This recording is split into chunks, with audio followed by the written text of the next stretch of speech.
Muy buenas tardes, bienvenidos. Damos comienzo al segundo panel de la jornada y cuarto panel del Congreso. Estamos terminando el segundo día del Congreso. Recuerden que mañana tenemos por la mañana, a partir de las 11:30, el panel sobre participación público-privada en los emprendimientos mineros, y por la tarde cerramos, tenemos la clausura con el panel sobre objetivos de desarrollo sostenible. Una tarde gris y un tanto lluviosa en Buenos Aires, refrescó. El panel de agua de esta mañana se ve que nos trajo la lluvia. Afortunadamente no tenemos un panel de cambio climático, porque vaya a saber qué nos podría haber traído. El panel de cartas de intención y contratos de opción nos trajo el frío, así que no sé cómo se portará este panel. Así que, siguiendo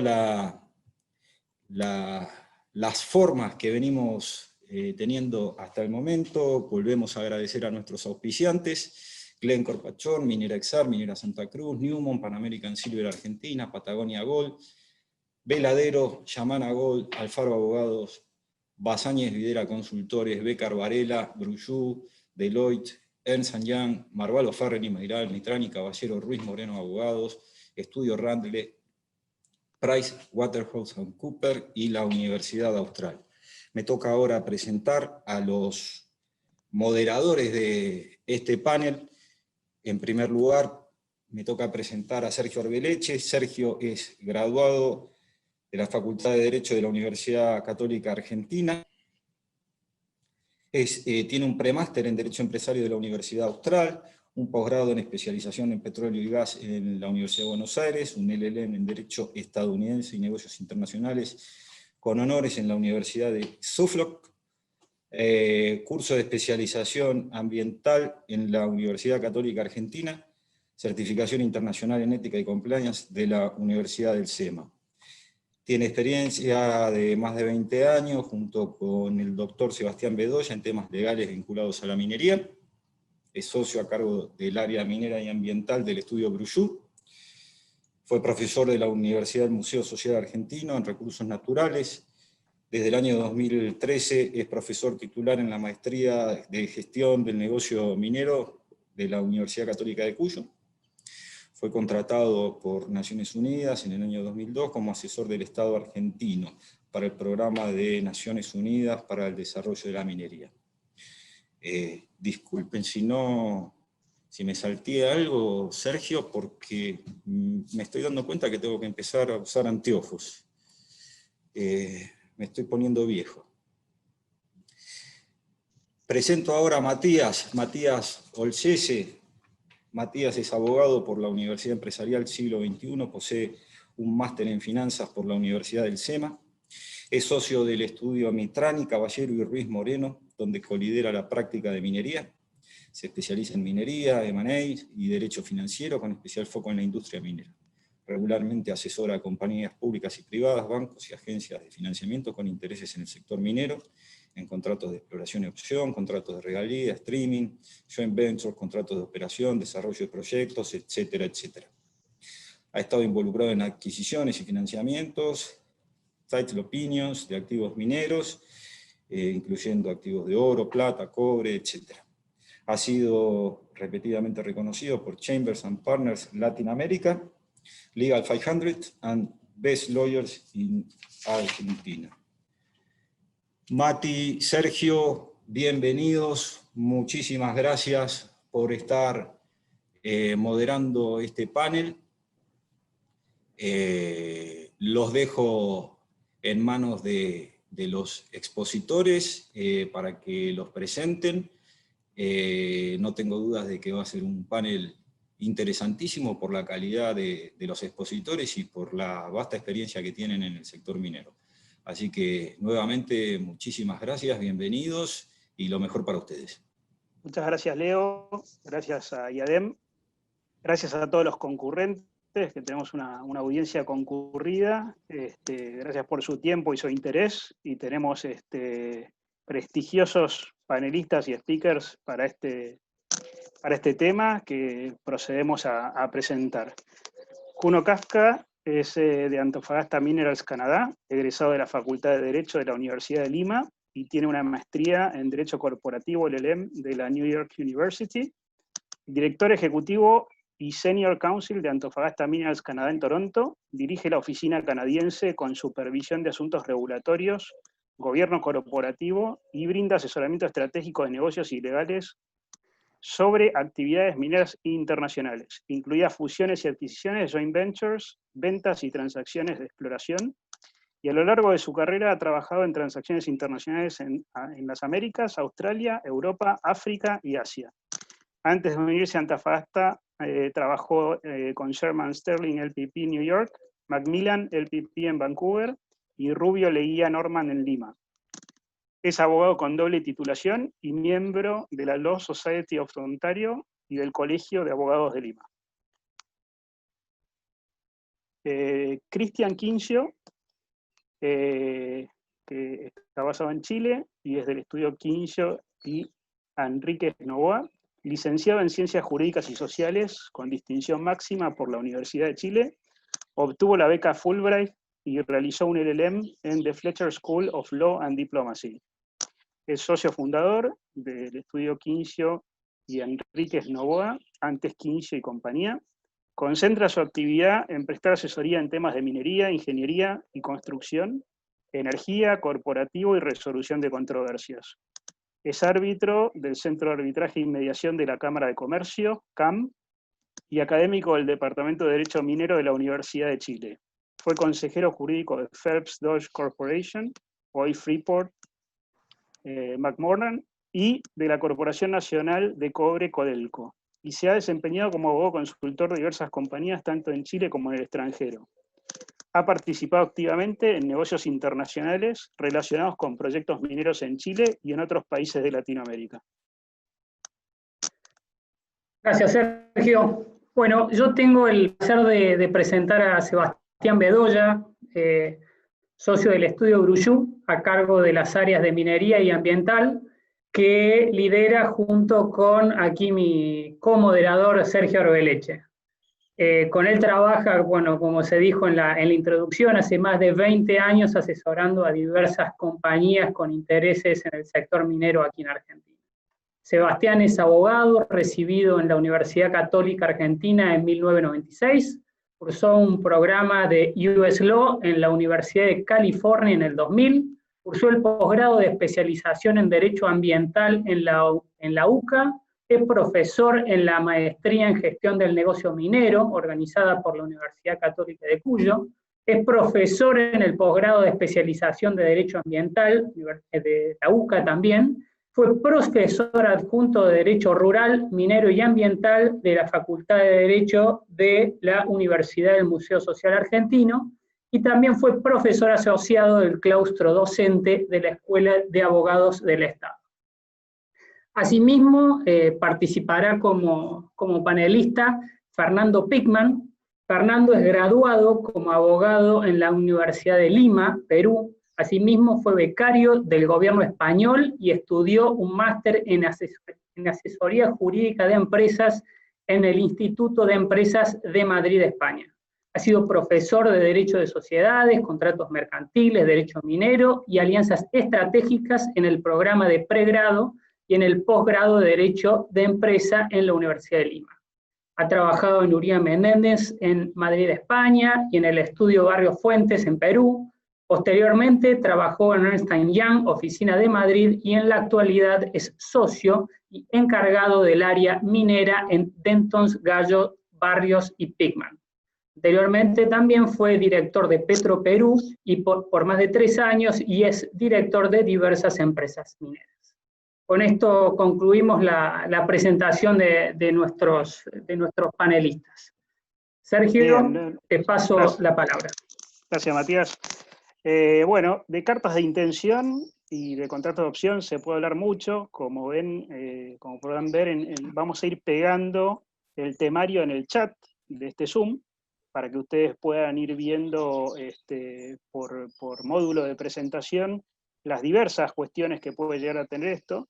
No aspiramos a abarcar todo, pero sí para que se den una idea de los temarios más importantes, y atento a la diversidad de la audiencia, iremos de temas más genéricos a temas más específicos, y dándole más que nada un sentido práctico y en lo posible de interés para todos los oyentes.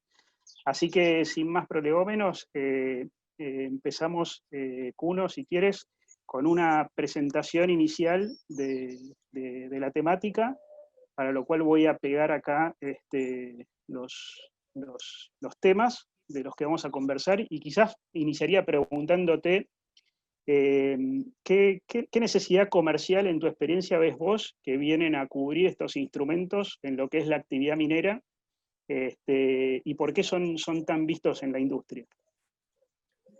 Gracias, Sergio. ¿Me escuchan bien? Creo que sí. Y gracias, antes que nada, al IADEM por invitarme a participar en el Congreso.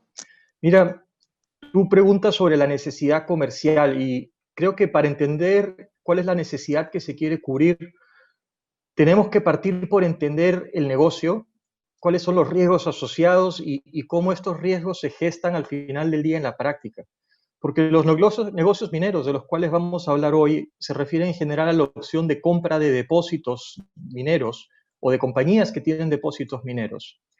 Y tal vez vale la pena partir por entender cómo hacemos las compañías mineras para encontrar estos depósitos y cómo evoluciona su valor según la información que se tiene y avanza en el tiempo. Mucha gente, la verdad de las cosas es que cuando no entiende de minería, y lo mira uno muchas veces viendo las noticias o las cosas que pasan en el día a día, da por sentado que las compañías mineras saben dónde están los minerales, y también dan por sentado que cuando una empresa tiene un proyecto minero, es prácticamente un hecho que este proyecto va a generar dinero, y mucho dinero. Y ahí salen muchas regulaciones que nos afectan y le afectan a la industria. Y la verdad de las cosas es que esta apreciación no podría ser más falsa. Para que se formen ustedes una idea, un proyecto minero que está en etapa de exploración temprana, o mejor dicho, cuando uno busca proyectos mineros en etapa de exploración temprana, de cada 1000 proyectos de exploración que uno analiza y evalúa, uno tiene opción de convertirse en mina. Y uno no sabe qué tan grande podría ser. 1 de cada 1000. Y la verdad de las cosas es que en minería nadie sabe dónde están los depósitos de minerales.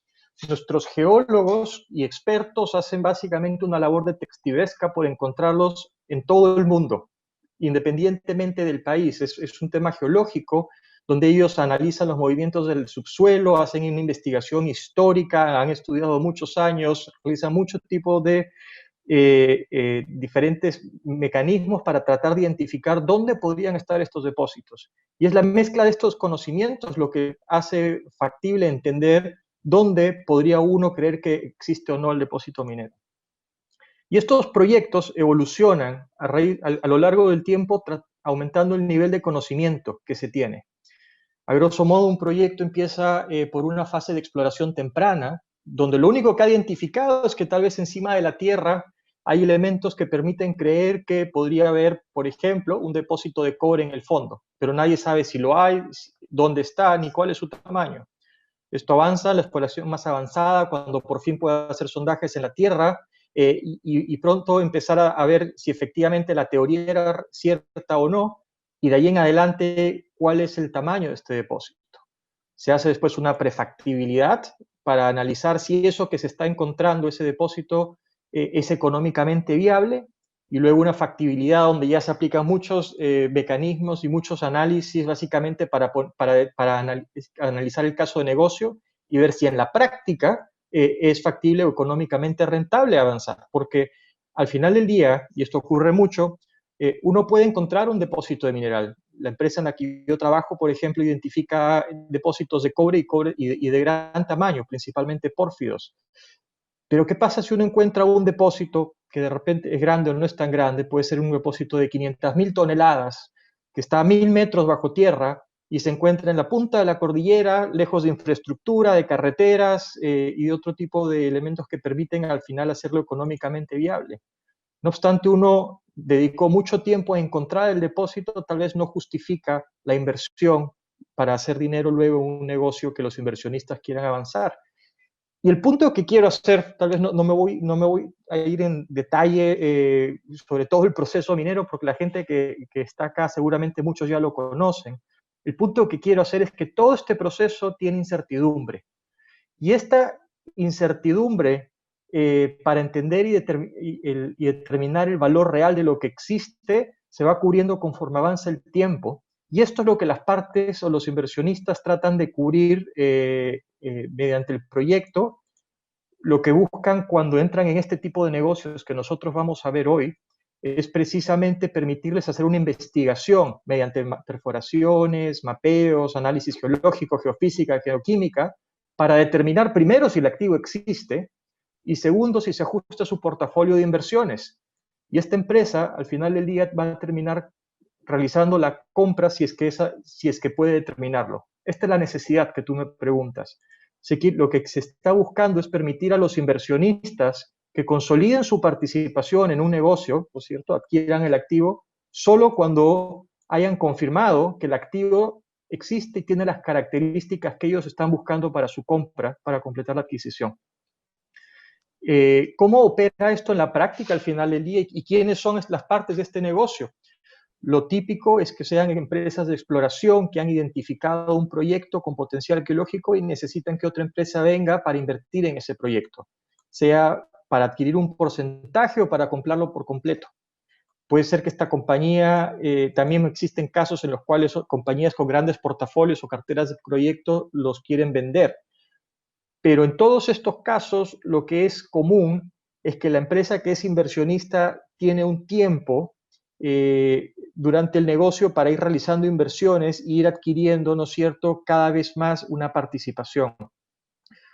Cuando uno diseña estos negocios, y esto lo hago en el día a día, la forma en la que uno piensa cómo diseñar el contrato es básicamente analizando cuáles son esos trabajos que yo quiero realizar y cuál va a ser su costo. Por ejemplo, si estamos hablando de un proyecto de exploración temprana, tenemos que ver cuántos sondajes, mapeos y estudios necesito yo para entender cuál es ese depósito, para saber qué valor le puedo dar y para saber si efectivamente vale la pena o no avanzar con el proyecto. ¿Y cuánto tiempo me toma hacerlo? 2, 4, 6 años. En un ejemplo como este, entonces yo necesito un contrato, por ejemplo, que me dé la opción de gastar dinero, de invertir por 2, 4, 6 años, y una vez cumplido ese tiempo, adquirir el porcentaje de participación en el proyecto. Esa es la naturaleza que se quiere cubrir en los proyectos. Y desde el punto de vista de la negociación, bueno, negociar y llegar a un acuerdo tiene, como todos sabemos, toma tiempo y tiene un costo. Y las empresas que están involucradas en proyectos mineros son empresas que están invirtiendo en muchos países similares y que tienen la opción de colocar su capital en uno u otro lugar, dependiendo dónde sea más factible que encuentren un depósito de minerales, pero también que lo desarrollen, porque de nada sirve encontrar un proyecto en un país donde tal vez voy a demorarme 15, 20 o 30 años en desarrollar el proyecto. Y en este proceso de ir gestionando es que se generan los documentos que vamos a analizar hoy. Estas cartas de intención, donde se plasman los primeros acuerdos entre las partes, y los contratos de opción, que más adelante seguramente los otros miembros del panel van a comentar en mayor detalle, que tienen estructuras que permiten acomodar los intereses de las partes en materia de tiempo, de dinero, de cantidades de inversión para permitirles adquirir el proyecto. Y obviamente, durante este proceso, no quiero dejar de mencionar que negociar tiene un costo que es tremendo. Hacer un due diligence puede costar muchos miles de dólares, tanto a nivel técnico como desde el punto de vista legal. Y por lo tanto uno normalmente empieza en estos proyectos de lo más fácil, es decir, del acuerdo comercial, tratando de entender los aspectos básicos del negocio. Oye, yo quiero entrar a adquirir un 80%, por ejemplo, de este proyecto, si es que luego llego a determinar, luego de 5 años, ¿no es cierto?, y habiendo invertido 4, 5, 6 millones de dólares, que efectivamente el activo existe. Y para entrar en estos acuerdos comerciales, sean las cartas de intención o los contratos de opción, voy a hacer due diligence y varios otros tipos de análisis que van a ir evolucionando también. Obviamente, al inicio, el due diligence lo hacemos por internet y con la información básica que se tiene, y una vez que uno empieza y trata de entrar en el contrato de opción, le dedica mucho más tiempo para asegurarse que las representaciones, garantías que está acordando y que el diseño del contrato se ajusta a ello, lo cual importa mucho más dinero. Creo que me he excedido un poco en la cantidad, en los temas, pero espero haber dado con esto una visión un poco del negocio y de por qué entramos en este contrato, para pasar ahora a hablar un poco más de ellos a nivel específico. No hay problema, Kuno, la verdad que muy enriquecedor tu aporte. Y un poco subiéndome a lo que mencionaba sobre las consideraciones que tiene, digamos, en cuenta la compañía al momento de definir sus inversiones, y aquí aprovechando tu rol como, por un lado, abogado interno, pero también como representante de una jurisdicción como Canadá, que es, digamos, donde se gestan los negocios. Te quería consultar, en general la compañía, ¿qué peso a la ley local de la jurisdicción donde se va a decidir esa inversión, a los efectos justamente de decidir invertir en ese país? Mucho peso, Matías. A dos cosas, a la ley local y a la seguridad jurídica. Y hoy en día, más que nunca, tú ves en el mundo lo que está pasando con muchas compañías, sobre todo con las compañías que somos grandes y que estamos sujetos a mucha regulación de bolsa y a muchos, anticorrupción, etcétera, etcétera. Nosotros no podemos entrar a invertir en cualquier lugar, por un lado, por temas de compliance, porque tenemos que cumplir con reglas básicas, y si en el país al que vamos no se respeta la seguridad jurídica, pues simplemente no podemos hacer negocios. Y hoy en día ves que muchas empresas se están retrayendo de países de alto riesgo porque la seguridad jurídica no les permite hacer negocios. Y por otro lado, porque no solo la seguridad jurídica, sino la forma en la que los países regulan la actividad. Mientras más restrictivo un país es, la forma en la que establece que te permite hacer negocios, hace más caro y complicado tu estructuración. Y lo que uno tiene que pensar siempre es, al final del día esto es muy fácil, invertir es un negocio que compite.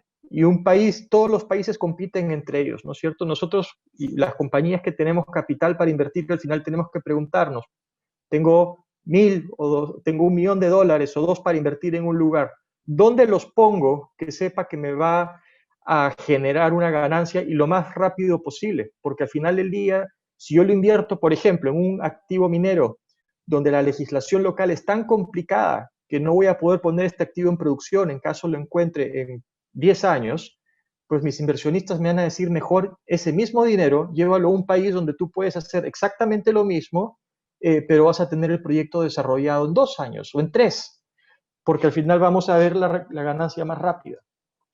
Y lo otro, tal vez para no ir tanto al tema macro, sino más al tema puntual de los contratos de opción en sí mismos, es si tú tienes una regulación extremadamente restrictiva y que no le permite a las partes adecuarse a adecuar el negocio a la realidad, la verdad de las cosas es que es poco probable que entres a hacer negocios en esa localidad también, a no ser que logres una forma de estructurar tu negocio distinta, porque es mucho riesgo el que estás corriendo. Imagínate que tú vas a explorar un activo, tú no sabes siquiera si existe un depósito de mineral y vas a dedicarle 20 sondajes, y esos 20 sondajes te van a costar $1.000.000 y te va a tomar, no sé, 2 años.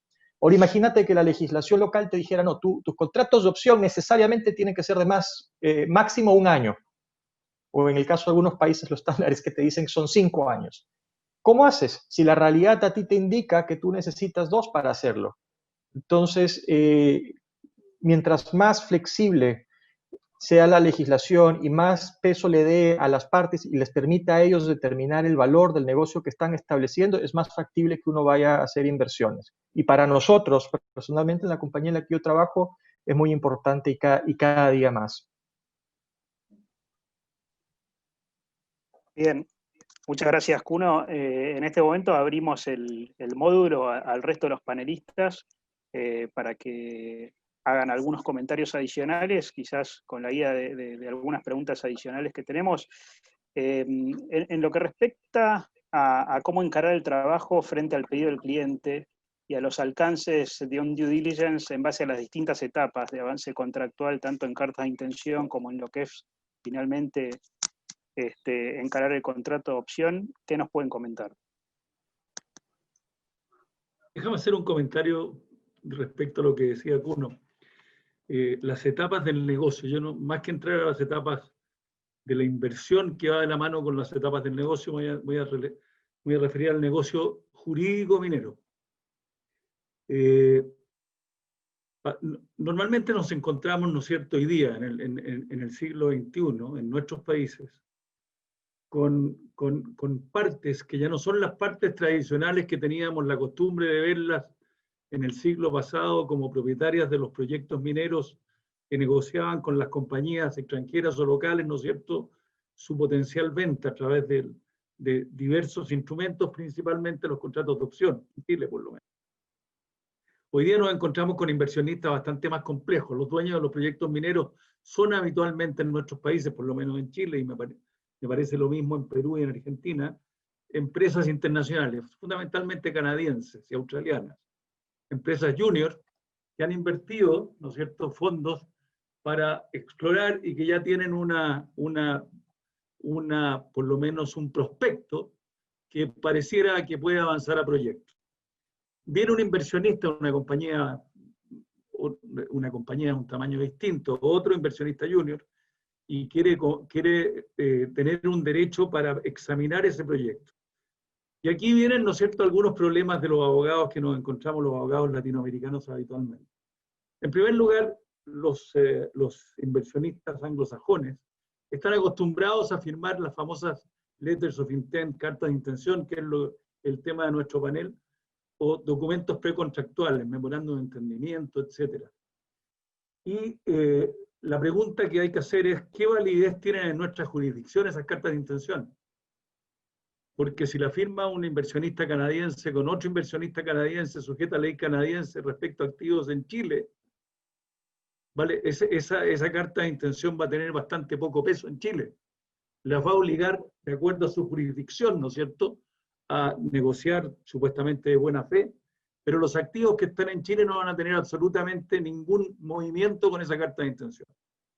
Entonces, lo primero que hay que pensar es qué tenemos que hacer para que esas negociaciones precontractuales le den un derecho a ambas partes, a una a pensar que va a ser un negocio, o a las dos a pensar que van a ser un negocio. Y ahí tenemos que mirar cuál es el instrumento adecuado para que las partes se comprometan previo a firmar un contrato de opción, para iniciar un due diligence, etc. Y ahí está el tema de las cartas de intención, ¿no es cierto? La fortaleza de las cartas de intención, que podemos llamarlos memorándum de entendimiento u otros.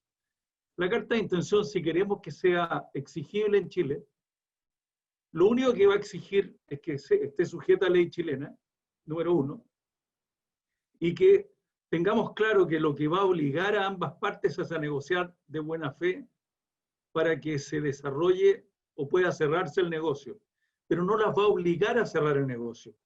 Las va a obligar a negociar de buena fe, que es muy distinto a comprometerlas desde el primer día a hacer un negocio que no tiene fijado habitualmente ni precio ni las condiciones de más detalles que requiere el contrato o que va a contemplar el contrato de opción. Primera duda entonces, las cartas de intención queremos que sean vinculantes, no vinculantes o algo híbrido. Y eso va a depender mucho de la ley, de la jurisdicción que va a regir a esas cartas de intención. Ese es un primer comentario que quería hacer antes del contrato de opción. Bien, perfecto. ¿Alguno de los otros panelistas, algún comentario adicional sobre aspectos del due diligence y aspectos de sus respectivas jurisdicciones? Sí, un poco aterrizando todas estas ideas, creo que todas muy interesantes. Kuno nos da una descripción del negocio minero, de cómo son las fases del negocio minero, pero quiero agregarle ahí un componente adicional, y es la comprensión que el abogado debe tener del cliente que le toca enfrentar, del cliente interesado en la compra o la venta de un determinado proyecto minero. Yo me acuerdo que hace unos años escuché en alguna conferencia en Canadá que habían dos grandes tipos de compañías mineras. Y era un poco con referencia al mundo junior y al mundo senior, ¿no? El mundo junior es una compañía, son compañías que normalmente requieren de levantar fondos, sean públicos o privados, para financiar sus operaciones, normalmente de exploración o de alguna operación pequeña. Mientras las compañías senior son aquellas que tienen pluralidad de proyectos y que tienen una operación suficiente como para mantenerlas. Entonces, dicho esto, cuando tenemos a un cliente frente a nosotros y quiere suscribir una carta de intención o entrar en algún tipo de negociación, tenemos que entender qué cliente tenemos, cuál es la naturaleza del cliente que está viniendo a pedir nuestro acuerdo. Y un poco retomando esta idea que me dijeron en Canadá, me dijeron que había dos tipos de compañías mineras. Las compañías mineras que obtenían sus ingresos como consecuencia de explotar un yacimiento minero, y las compañías mineras que tenían por objeto levantar dinero del mercado. En ambos casos, cuando nos encontramos frente a una negociación y que puede iniciarse con una carta de intención, con un Memorandum of Understanding o con cualquier otro de los modelos de approach que tienen estos anglosajones, tenemos que entender qué empresa tenemos, cómo vamos a negociar en nombre de nuestras empresas. Eso agregando un poquito a lo que Kuno decía con relación a la definición del proceso minero. El proceso minero de los abogados empieza comprendiendo la naturaleza de la empresa a la que estás asesorando. Muchas gracias. Muchas gracias, Fernando. Un poco... Yo para agregar algún comentario adicional al tema, además, aprovechándome de que todos hablaron antes y robándoles ideas a todos, creo que es importante entender el cliente y también entender con qué expectativas viene, ¿no? Porque, como decía Cristian, y Kuno también anticipaba, muchas veces te vienen con la carta de intención ya firmada, con expectativas generadas de los dos lados, con timings o con cosas que son incompatibles con la realidad, ni que hablar en estos tiempos de pandemia, pero supongamos que estamos en una situación normal para Latinoamérica. Los tiempos, las posibilidades, las complejidades asociadas a las normativas locales y a las realidades locales que muchas veces superan la normativa, hacen que lo primero, me parece, sea, por lo menos en mi cabeza,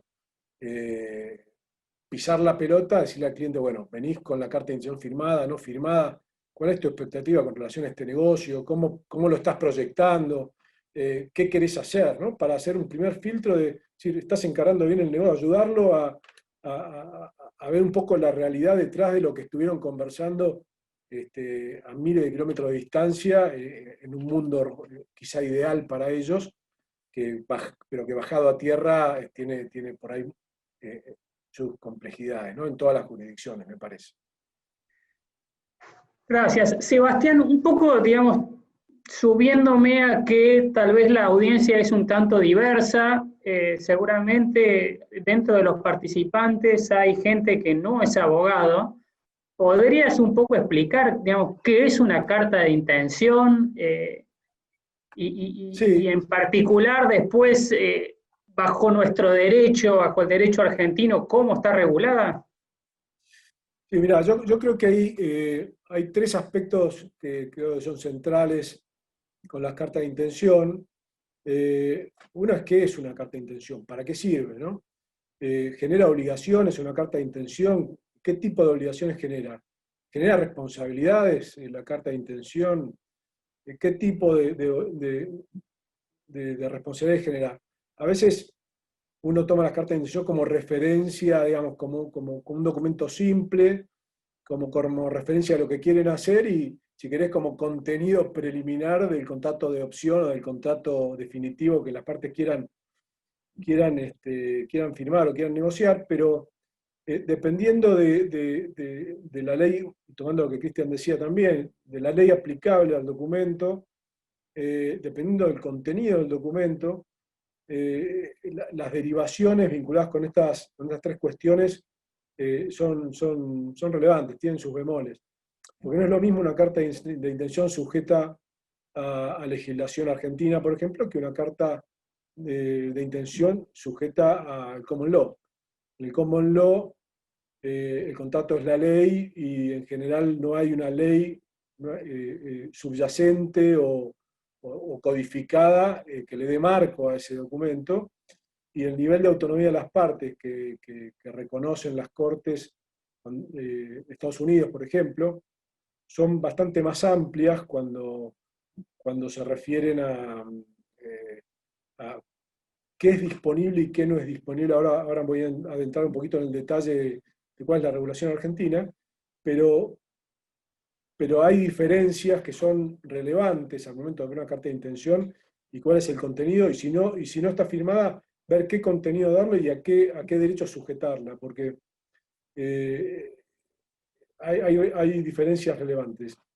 En Argentina venimos de un sistema de doble código hasta el 2014, había un código civil, un código de comercio, ninguno de los cuales trataba el tema de la carta de intención y en general las tratativas precontractuales. En el 2014 se unifica, se dicta el Código Unificado Civil y Comercial, y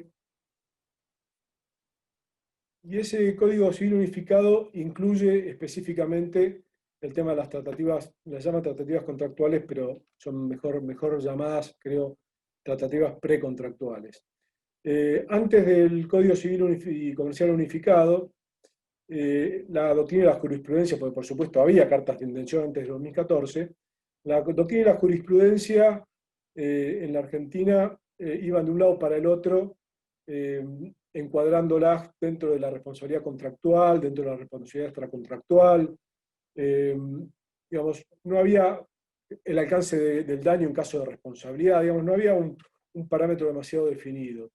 El Código Civil y Comercial del 2014 incluye un capítulo de tratativas precontractuales, lo incluye secuencialmente, digamos, dentro de lo que es las normas aplicables a la formación del consentimiento, obviamente antes de lo que es la celebración del contrato, pero después de dictar las pautas generales. Pero establece como regla general, habla de la carta de intención, pero antes de hablar de la carta de intención en ese capítulo, establece como regla general que existe libertad de negociación para promover la negociación y para abandonarla en cualquier momento. Digo, esa es la regla general. Pero no se agota ahí, porque si se agotara ahí, digamos, no habría demasiados problemas, y casi que en la medida en que esté bien escrita, esa sería la regla que en el common law aplicaría a las cartas de intención, y si tiene cláusulas de salida, si tiene liberaciones de responsabilidad, funciona sin problemas, incluso en situaciones de abandono de mala fe. En el marco de las tratativas precontractuales, el Código Civil y Comercial incluye expresamente el deber de buena fe durante las tratativas preliminares, que está asociado a la no frustración de las expectativas generadas en la otra parte de llegar a la celebración de un contrato definitivo. La contracara de esto es que expresamente en ese capítulo el Código Civil y Comercial establece que el incumplimiento al deber de buena fe genera responsabilidad. ¿De qué daño? Bueno, vamos a verlo si querés dentro de un minuto. Pero genera responsabilidad. La regla es que la frustración de expectativas por conductas de mala fe genera responsabilidad. Esto es diferente, de vuelta, en el sistema de common law, donde cláusulas de exclusión de responsabilidad te eximen efectivamente de responsabilidad, cosa que bajo la legislación argentina no pasa, porque en el sistema de nuestro código hay otros artículos del código que restringen la dispensa, bueno, de dolo ni hablar, pero la dispensa de responsabilidad por incumplimiento de buena fe también. También incluye explícitamente el tema de la confidencialidad, que en el marco de las tratativas precontractuales es esencial, que está también asociada, y si es la contracara del deber de informar. Ahora, si querés, entramos un poquito más en detalle en eso, pero el deber de confidencialidad es una obligación muy fuerte puesta por el nuevo Código Civil. Y específicamente sobre las cartas de intención, el Código Civil y Comercial lo que dice es que se trata de un instrumento en el cual las partes se comprometen a negociar, es decir, la obligación que genera es una obligación de negociación. No es una obligación de voy a ver si negocio, es una obligación concreta de comprometerse a la negociación de un acuerdo definitivo. Tratándose de tratativa precontractual, la interpretación es de alcance restrictivo, digamos, frente a la duda sobre si existió un compromiso real de contrato o no, digamos, en la regla que explícitamente establece el código, es que hay que interpretarlo restrictivamente. También dice que si la carta de intención, se llame como se llama, cumple con los requisitos de la oferta, es decir, si expresa una voluntad de comprometerse formalmente y establece los mecanismos bajo los cuales se tiene que aceptar ese compromiso, entonces no estaremos ante una carta de intención, sino ante una oferta de contrato con un mecanismo de aceptación. Entonces, pero básicamente la carta de intención claramente bajo el código no es un contrato, no hay manifestación de voluntad vinculante y obviamente no hay consentimiento contractual. ¿Por qué se firma una carta de intención? Bueno, porque no se quiere firmar un contrato en ese momento. Se quiere ver si se va a firmar un contrato, digo, conceptualmente hablando, ¿no? Entonces, desde el punto de vista de cuáles son los efectos jurídicos que genera la firma de una carta de intención bajo la legislación argentina, que son efectos jurídicos concretos, bueno, como dije, la obligación de negociar, de actuar de buena fe, la obligación de informar, la obligación de confidencialidad, y también genera responsabilidad, como habíamos dicho, y esto viene asociado al deber general de no dañar. Con respecto a las obligaciones, como dije antes, la obligación de negociar exige una actividad concreta hacia el avance de una negociación mientras la negociación dure, ¿no? Con respecto al actuar de buena fe,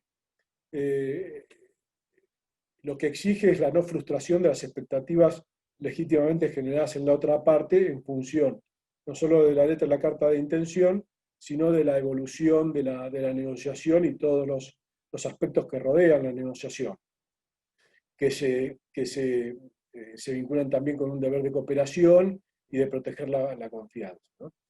El deber de la obligación de informar tiene que ver también, y es muchas veces la que genera más responsabilidad, está asociada a evitar incurrir en actos o en omisiones que lleven a la otra parte a un consentimiento viciado, es decir, mecanismos de ocultamiento de información, que en definitiva hagan a la otra parte entrar en un contrato definitivo desinformada, ¿no? Eso también puede generar responsabilidad por la actuación durante la etapa precontractual.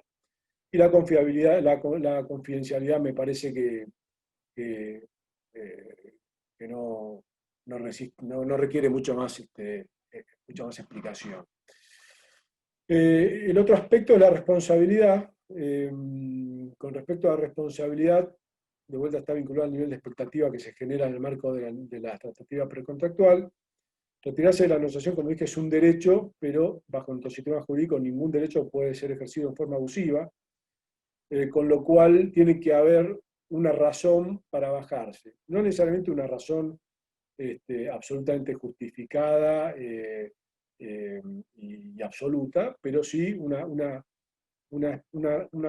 justificación que en un contexto de litigio uno pueda argumentar como pretexto para haberse bajado la negociación, ¿cierto? Porque de vuelta aplica el deber general de no dañar, que también es parte de nuestro Código Civil y que aplica a todas las relaciones jurídicas.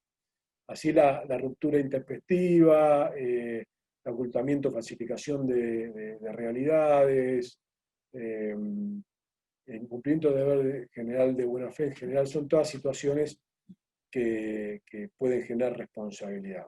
Cosa que no pasa, de vuelta, insisto con esto, y por eso es importante enfocar en cuál es el derecho que aplica la carta de intención que nos trajeron, o al memorándum de entendimiento, o al term sheet. El memorándum de entendimiento y el term sheet no están mencionados en el Código argentino. Creo que encuadran dentro de las tratativas precontractuales, no están específicamente tratados, pero creo que les aplica un poco el mismo set de reglas. Creo que es importante para un abogado empezar viendo qué derecho le aplica y cuáles pueden ser las consecuencias de un mal manejo de la tratativa precontractual frente a la responsabilidad de su cliente hacia adelante. Gracias, Sebastián. Fernando, Sebastián, ¿nos pueden comentar un poco, junto con la carta de intención, qué otro tipo de acuerdos preliminares es usual firmar junto con estas cartas de intención y cuáles son los fines perseguidos a través de estos acuerdos accesorios? Hablaban recién del term sheet, de los memorándums, lo que pueden ser los acuerdos de exclusividad y confidencialidad. ¿Por qué no nos cuentan un poco esos acuerdos preliminares que acompañan a la carta de intención en este camino hacia el contrato de opción? Si me permiten, gracias Sergio, gracias Sebastián. Sebastián ha dado una aproximación muy importante de lo que es la carta de intención. Yo quisiera agregar solo algunas ideas. En principio, una carta de intención es lo que su nombre dice, es la propuesta de llevar adelante un negocio. Entonces, dentro de la estructura de esta carta de intención, lo primero que debes definir es claramente cuáles son los términos comerciales de la transacción que quieres a futuro celebrar con una tercera persona. Y esa carta de intención, que no está regulada en el Perú como tal, en el Perú no hay una regulación sobre cartas de intención, ni en nuestro Código Civil, ni en nuestra Ley General de Minería. Nuestra Ley General de Minería, si bien define el contrato de opción, el contrato de transferencia, el contrato de cesión minera, el contrato de riesgo compartido, no ha regulado el proceso previo para llegar a aquellos documentos como es la carta de intención. Como les decía, la carta de intención es una intencionalidad manifiesta de celebrar un negocio minero. Y en la práctica, lo que nos sucede a nosotros, como va a verse a lo largo de toda esta presentación, tenemos que adecuarnos al mundo anglosajón en un mundo de derecho latino. Nuestras cartas de intención, por eso no es extraño que venga un cliente y te diga, quiero firmar una carta de intención no vinculante. ¿Qué cosa es una carta de intención no vinculante? Es simplemente la presentación de un interés de un negocio y es el invitar a esa negociación a la que se había referido Sebastián, basado en los principios de la buena fe. Vamos a negociar sobre estos términos.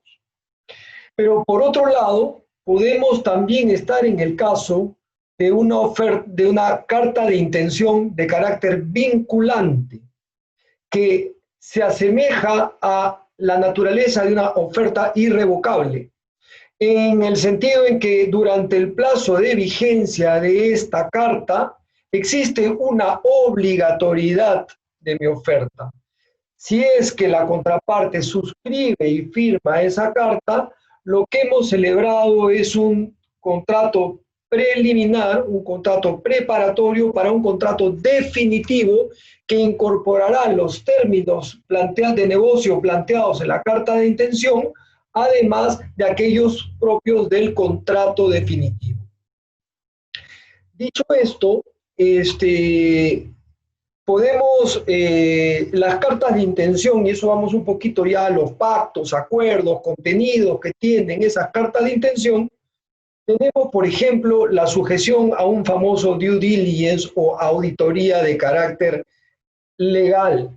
Pero hoy día vemos, como decía Kuno, que esos due diligence, que hoy día esas auditorías que se hacen previas a la firma del contrato definitivo y que probablemente condicionen los términos de nuestras ofertas, de nuestras cartas de intención a los resultados de un due diligence, tienen cada día más componente técnico y legal, que es a lo que estamos acostumbrados, pero hoy día tienen una variable adicional, que es el análisis sociopolítico, y eso involucra esa seguridad a la que se había referido uno en el momento de evaluar un proyecto. Luego, otra de las características que se incluyen en estas cartas de intención es el concepto de la exclusividad. ¿Por qué la exclusividad? Y también basado en el principio de la buena fe contractual y la buena fe de estas contrapartes que están entrando en una negociación. Resulta que yo preparo una carta de intención y se la entrego a Sebastián, que es representante de una compañía minera que tiene un proyecto. En esta carta de intención yo le estoy manifestando todas las características o componentes principales del negocio que le estoy planteando. Si él toma esta carta y la utiliza como base de negociación con terceros, pues estaríamos basándonos en una práctica probablemente basada en una no tan sana fe contractual. Por consiguiente, lo que evitas con una cláusula de confidencialidad es restringir el conocimiento de los acuerdos de negociación contenidos en tu carta. Otro de los acuerdos que acompañan una carta de intención interesante y muy propio de la minería son los acuerdos que se refieren al área de interés. ¿Qué cosa es esto del área de interés? Puede ser que yo en mi propuesta le diga a la otra parte, quiero tener acceso a un due diligence sobre tu propiedad.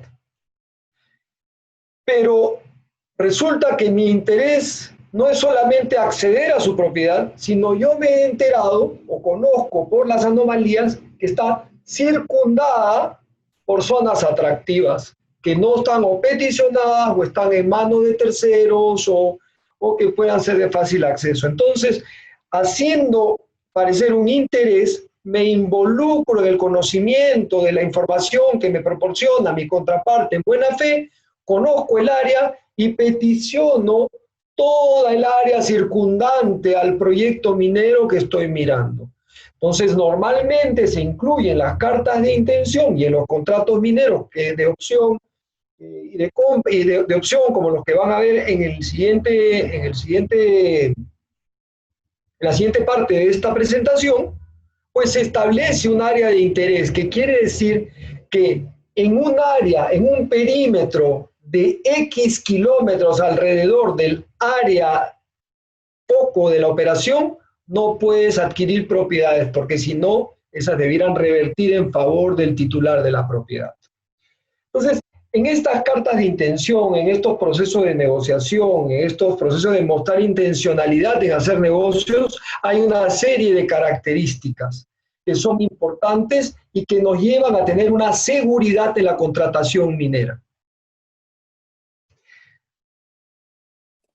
Yo quería agregar, perdón, algunas cosas. Es muy interesante lo que dice Fernando, porque, digamos, no tener regulada la figura tiene ventajas y tiene desventajas. Entonces, en un sistema regulado para las cartas de intención como nosotros, porque el código no solamente regula cartas de intención, sino que también regula contratos preliminares, regula acuerdos parciales. Entonces, bajo ley, digamos, la primera conclusión que yo tengo con respecto a todo esto es, y quizá desviando un poco de lo que Cristian decía para la situación de Chile, es, mirá, como punto de partida a la carta de intención no le pongas aplicable la ley argentina, ponele otra.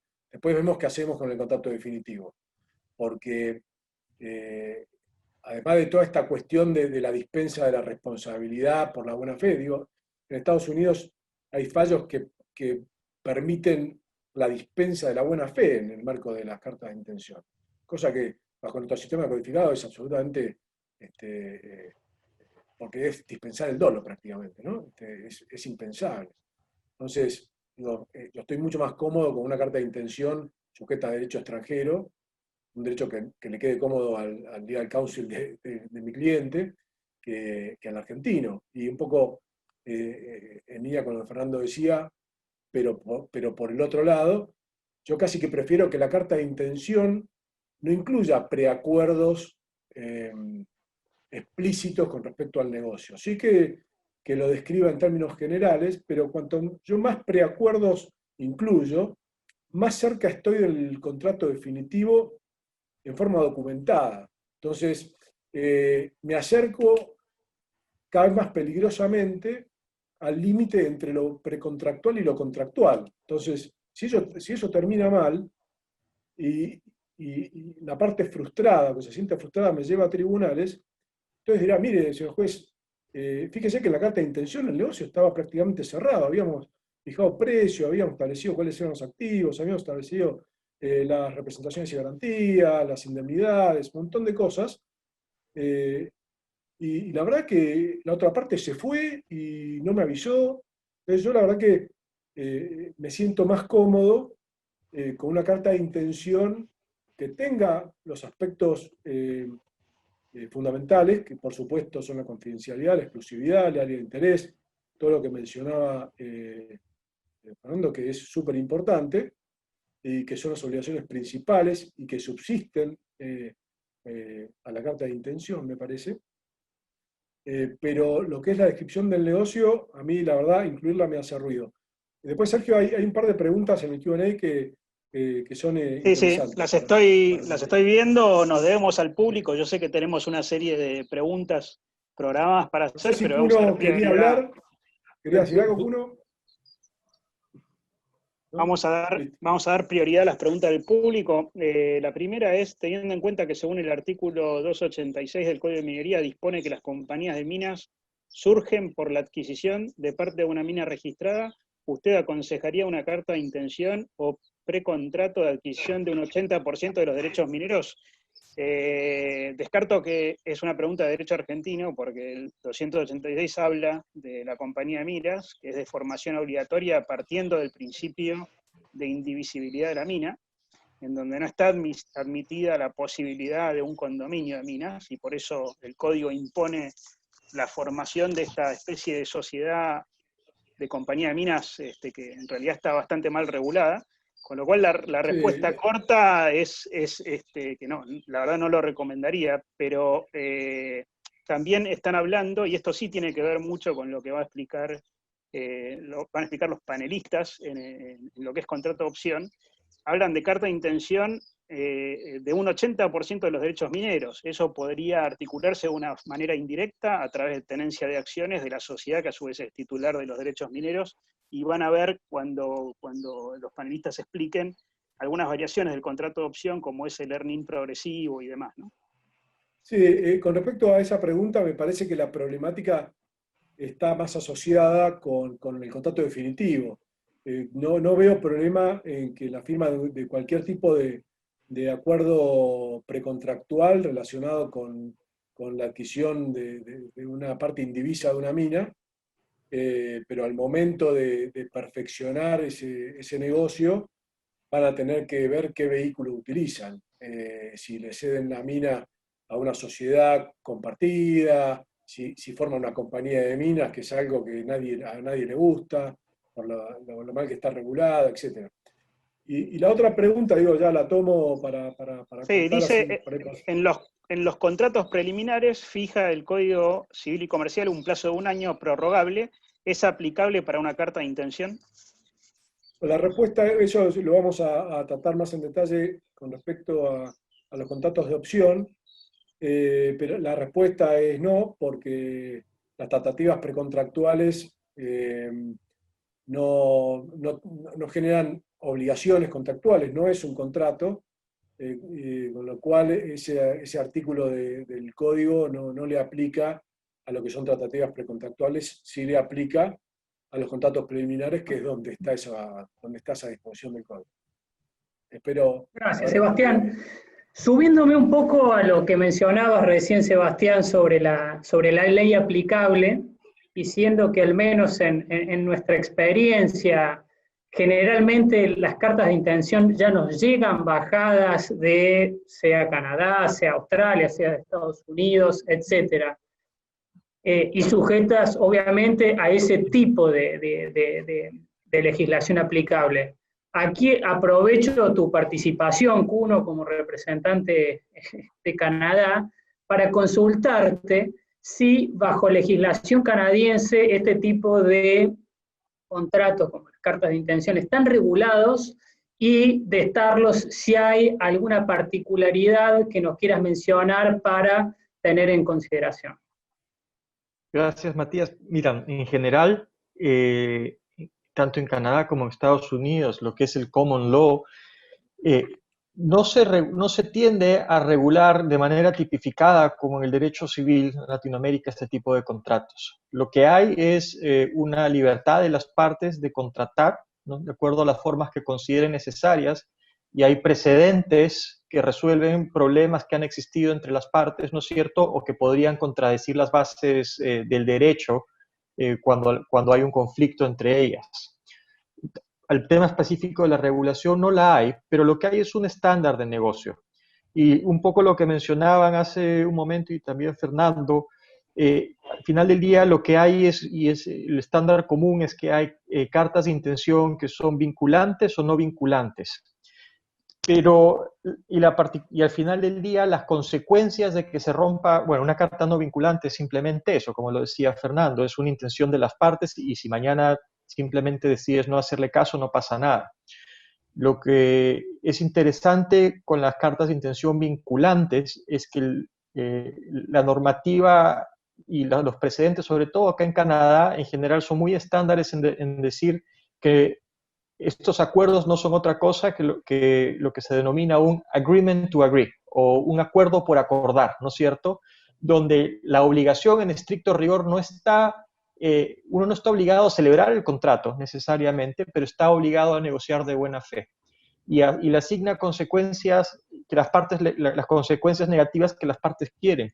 Por ejemplo, la consecuencia más típica es establecer, cuando uno quiere un acuerdo vinculante, un breakup fee o una multa contractual por terminación, ¿no es cierto? Donde las partes dicen, mira, si tú terminas esto antes del plazo que hemos establecido para negociar, me vas a pagar esta multa.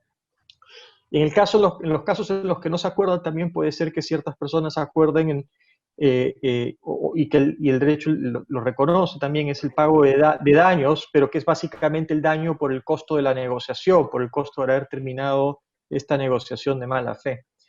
Pero tal vez el punto más importante que la legislación, honestamente, con las cartas de intención, es la práctica que éstas tienen.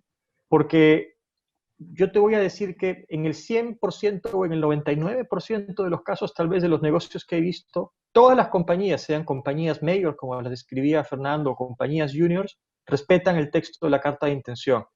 Y estas cartas realmente sirven al final para delinear el negocio futuro que las partes quieren y saber cuál es su base para que ambas no pierdan el tiempo negociando los detalles, pagándole a todos los abogados para que nos expliquen las legislaciones locales, viendo el due diligence, etcétera, etcétera, si es que realmente no hay una intención sobre los términos básicos del negocio. Por lo tanto, ese es el mayor efecto que tienen. Nosotros, la mayoría de las cartas de intención que firmamos son no vinculantes, y lo decimos así, pero no porque al final sabemos que igual en la práctica se van a respetar y vamos a estar negociando, y tú lo ves cuando estás negociando el contrato de opción definitivo. A veces alguien, ¿no es cierto?, en el proceso cambió un término, no sé, pues nosotros dijimos que queríamos pagar 6 millones en 5 años, y alguien se equivocó y puso 7. Uno dice, oye, pero en la carta de intención dijimos 5, y la respuesta es, tienes razón, regresemos a negociarlo, y esa es la práctica comercial. Gracias, Kuno.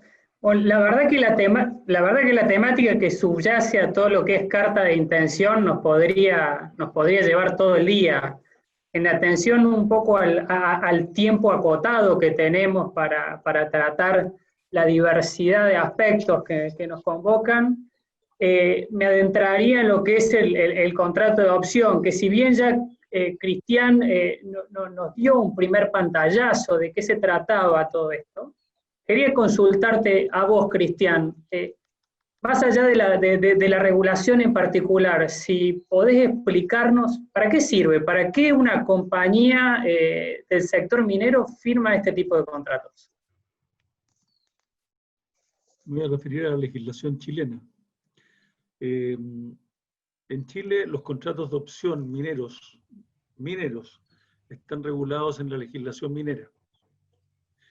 Y son contratos que vienen de una larga historia en el derecho hispanoamericano y que tienen la virtud, ¿no es cierto?, de asegurarle a un interesado en adquirir un activo minero, no puede ser otro, el poder examinar básicamente un proyecto, ver las cualidades, las calificaciones, los recursos, las reservas, ver si es rentable económicamente, tratarlas, beneficiarlas, etc.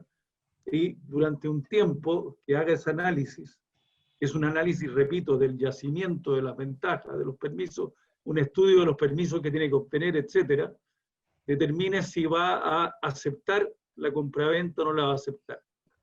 La ventaja que tiene esto es que saca a ese activo minero del mercado, lo deja asignado al interesado, al oferente, al beneficiario, perdón, de la opción, y le exige a ese beneficiario habitualmente cumplir ciertas obligaciones. Porque si yo te entrego un activo minero para que tú lo examines, no voy a dejar que hagas lo que quieras, te voy a dar una regulación que vas a tener que cumplir. Que son habitualmente compromisos de inversión o de trabajo durante el plazo que dure la opción. Vas a tener que realizar trabajos de exploración, trabajos de entendimiento del proyecto, y me vas a tener que entregar los resultados. La gran ventaja, repito, es que el activo sale del mercado, queda absolutamente asignado a quien se le entrega la opción, y si cumple con los requisitos, si cumple con los pagos que constituyen el precio, en definitiva, del activo, va a poder adquirirlo sin sin ningún problema. Otra gran ventaja que tiene en Chile es este tipo de contratos, es que suponiendo que firmamos una opción y se produce una discusión entre el oferente, vale decir el promitente vendedor, y el beneficiario, promitente comprador, entre comillas, para que entendamos el mismo lenguaje. Si se produce una diferencia y el promitente vendedor no quiere firmar el contrato definitivo, aquí no hay contrato definitivo. El contrato definitivo lo constituye la aceptación unilateral de la oferta por parte del beneficiario de la oferta. Esa es una ventaja que no tiene ningún otro contrato preparatorio en Chile. El que te ofrezca vender un activo minero, y para que se perfeccione la compraventa solo baste que a quien se le ofrecía acepte la oferta en los términos que está otorgada. Cualquier otra discrepancia se va a resolver en tribunales si se cumplieron o no se cumplieron las condiciones, pero mientras haya pago de precio, mientras yo, beneficiario, compruebe que cumplí las obligaciones, tenga la certeza de haberlas cumplido, haber cumplido los compromisos de inversión y estar pagando el precio, el activo va a ser mío con mi sola aceptación.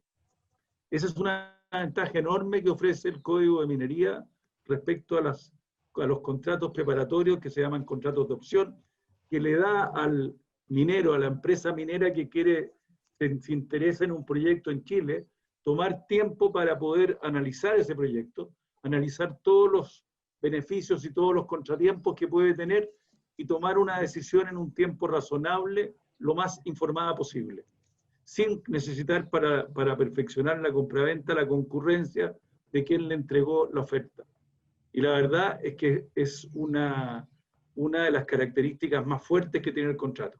Dicho lo anterior, quiero hacer presente que nuestros derechos, como alguien tocaba, Fernando tocaba, nos hemos acostumbrado a los contratos anglosajones, porque las inversiones mineras vienen habitualmente de inversionistas que tienen su origen en países con ley anglosajona, por el sistema anglosajón.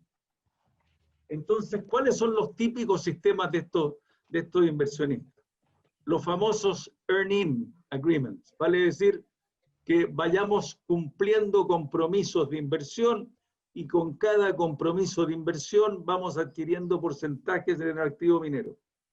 Ahora, para poder darle forma a un earn-in en Chile, ya no nos basta solamente con el contrato de opción tradicional, sino que vamos a tener que adornarlo, agregarle contratos que la autonomía de la voluntad en Chile permite agregarle. Normalmente vamos a incluir una promesa de formar una sociedad, a la cual se va a aportar el activo y se van a repartir los porcentajes en la forma que para cada etapa se determina. Vamos a adornarlo con un pacto de accionistas que regule las relaciones en esa sociedad de las partes o los accionistas en ella. Y lo vamos a tener que adornar adicionalmente con un acuerdo que establezca normalmente la solución de controversias.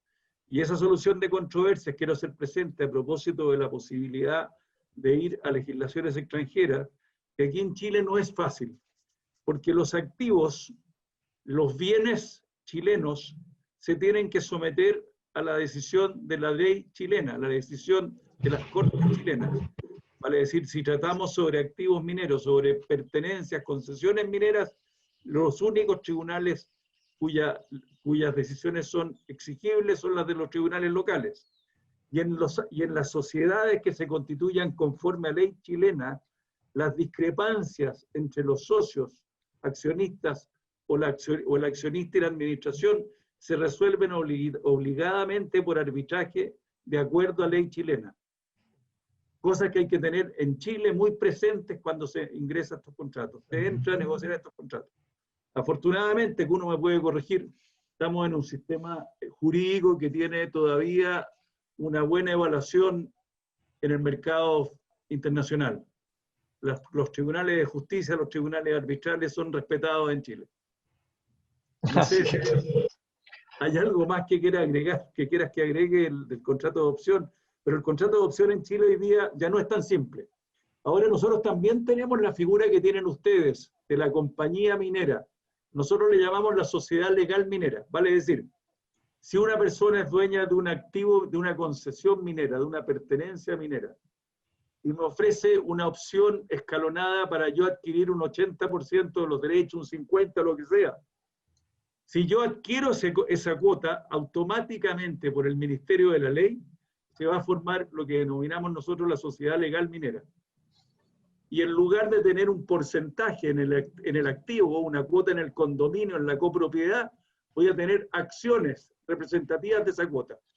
En las sociedades legales mineras en Chile, no sé cómo se llaman las compañías mineras de Argentina, las cuotas se dividen en 100 acciones. Y las acciones dependen del porcentaje en el condominio, ¿vale? Es decir, si yo adquirí un 50% de la propiedad, tengo 50 acciones. Y la sociedad legal minera, al igual que la de ustedes, parece, tiene una regulación que es infernal.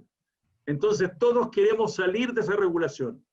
Y lo primero que se conviene en esos casos es que si se forma una sociedad legal minera por esta adquisición de cuota, automáticamente las partes o inmediatamente las partes se comprometen a cambiarla al tipo societario que estimen conveniente, que es normalmente otro tipo societario regulado por la legislación minera que se llaman las sociedades contractuales mineras y que se eligen porque dan amplias flexibilidades que no las tienen las sociedades anónimas, por ejemplo, en Chile respecto a este tipo de especiales societarios del Código de Minería, como son las sociedades contractuales mineras.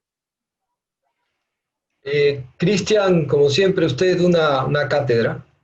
La verdad que el sistema peruano también es similar, con sus pequeños bemoles. Solamente quiero agregar, para no profundizar y complicar tanto todo el overview que has dado, sino quisiera decir un poquito para los que no son abogados y entiendan por qué los abogados nos complicamos tanto con contratos de opción, en vez de firmar contratos de transferencia, directamente adquirir las propiedades mineras, tienen que estos abogados encontrar las opciones.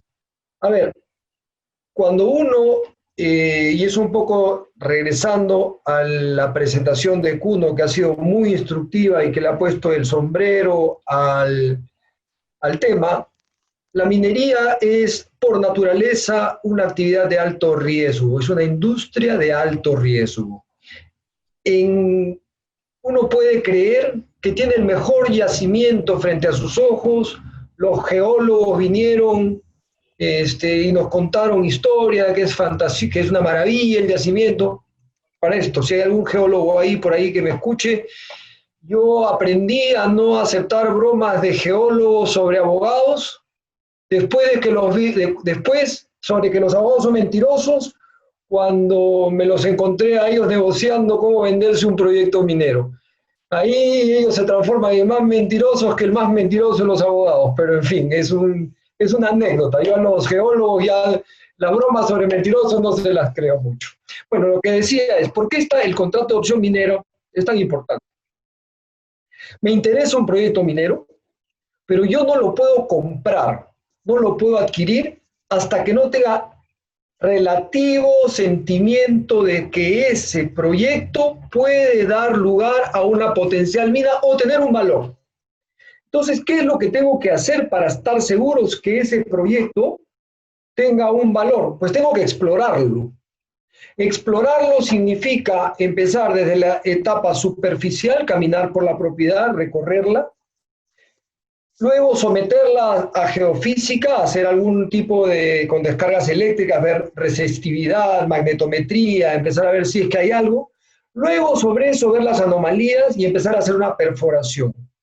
Luego incluso puedo llegar hasta metalurgia sobre los resultados, pero todo eso toma un tiempo. Entonces, el minero normalmente, cuando es un proyecto que no está tan estudiado, compra luego de estudiar. ¿Y qué hace? Pues para asegurar la propiedad, como decía Cristian, celebra un contrato que estampe encima de la propiedad una restricción a una futura venta. Entonces, pongo mi estampa con un contrato de opción.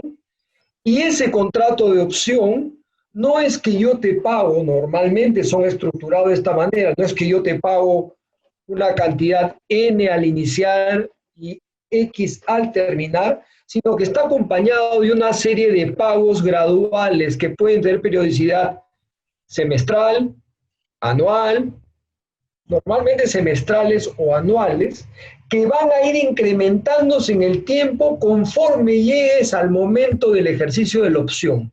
Conforme vas conociendo más el proyecto, vas pagando cuotas más altas cercanas al precio final.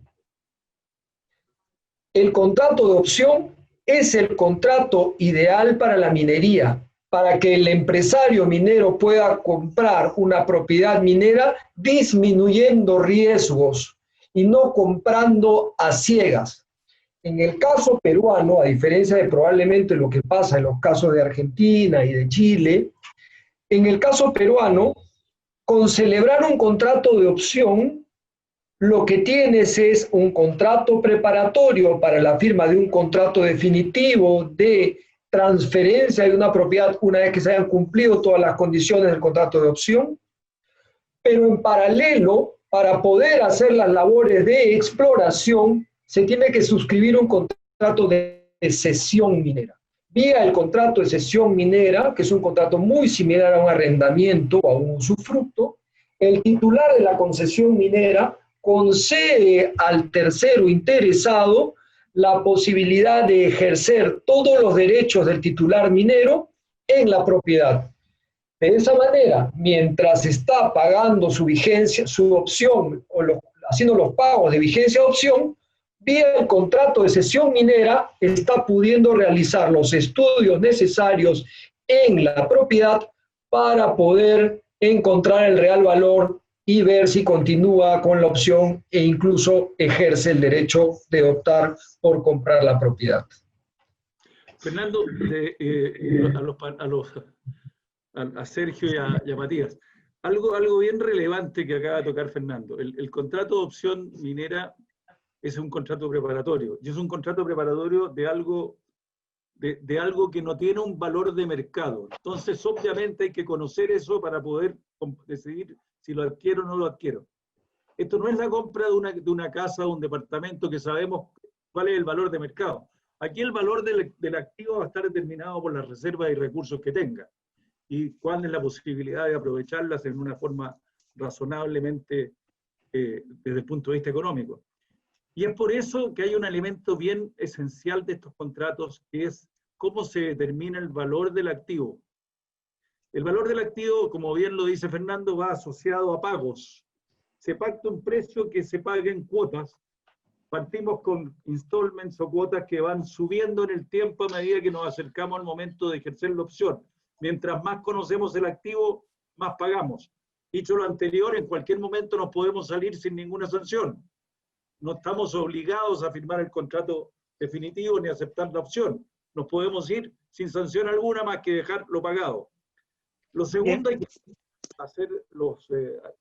que incurrir en las inversiones de exploración que nos comprometemos. Pero adicionalmente, un elemento muy importante en estos contratos, yo creo que todos lo hemos visto, son las regalías. Normalmente, como las partes no conocen cuál va a ser el valor real del yacimiento que se está vendiendo, el vendedor va a querer tener una parte del beneficio del futuro comprador.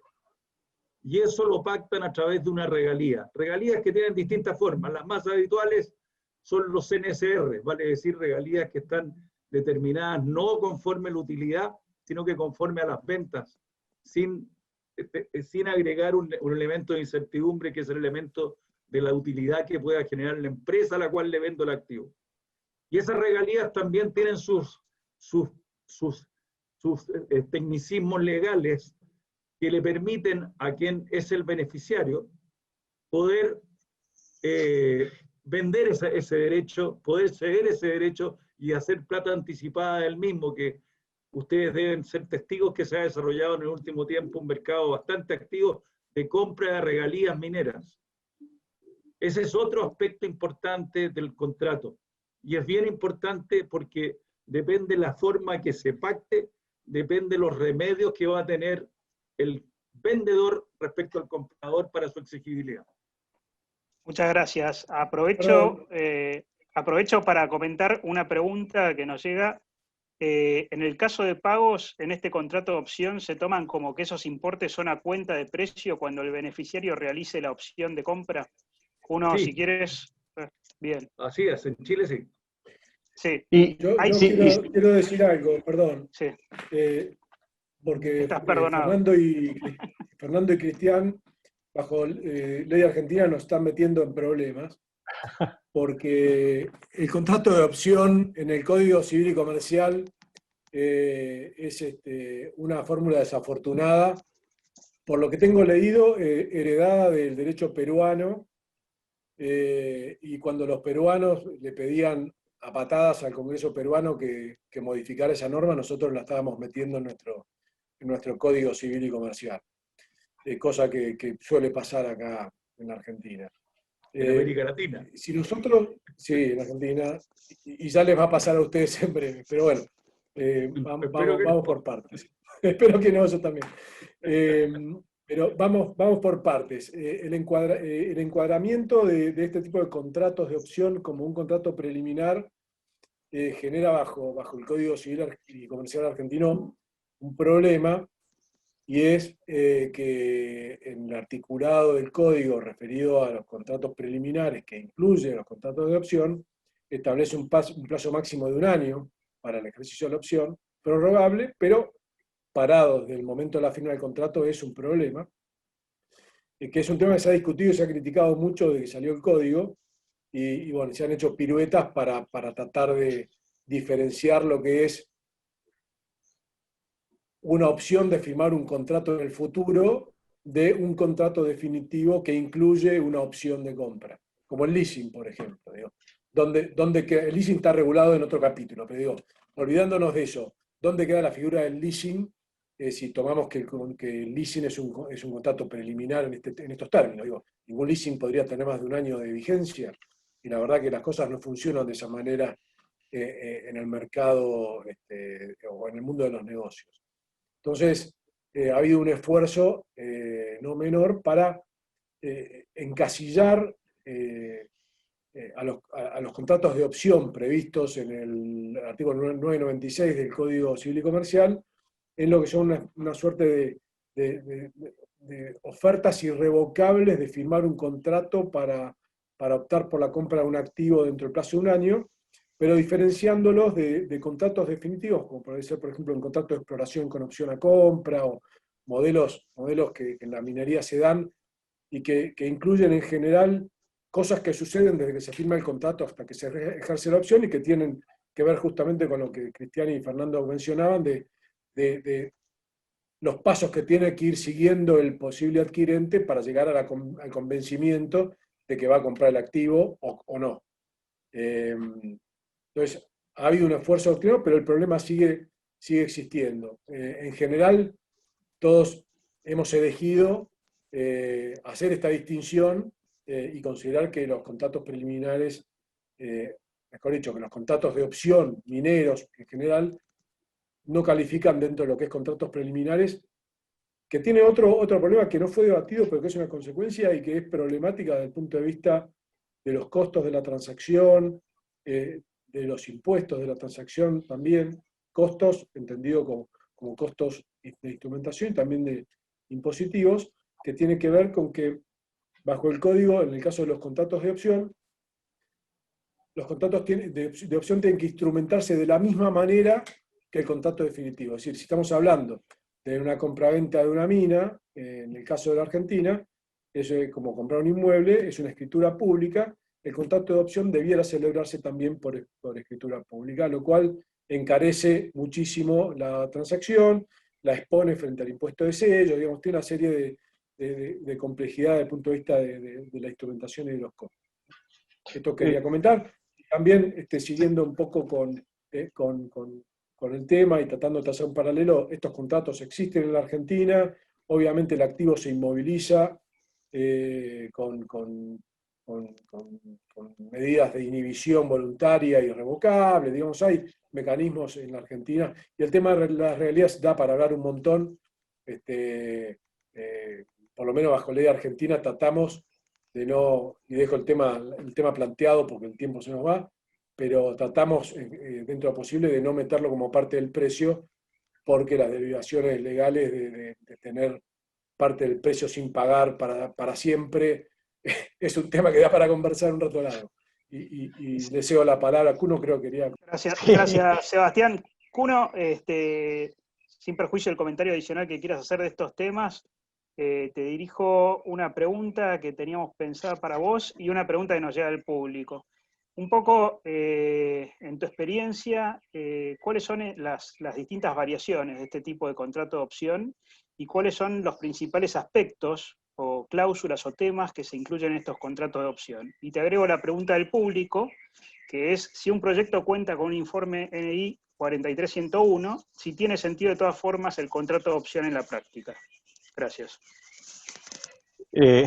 Perfecto. Bueno, son dos preguntas totalmente distintas, pero de repente déjame tomar el tema cogiendo como un punto que hicieron tanto Fernando como Cristian, referido al valor del proyecto y a las inversiones. Y yo creo que lamentablemente las peores personas para determinar valor de mercado y los intereses de las partes somos los abogados y los legisladores. Y mucho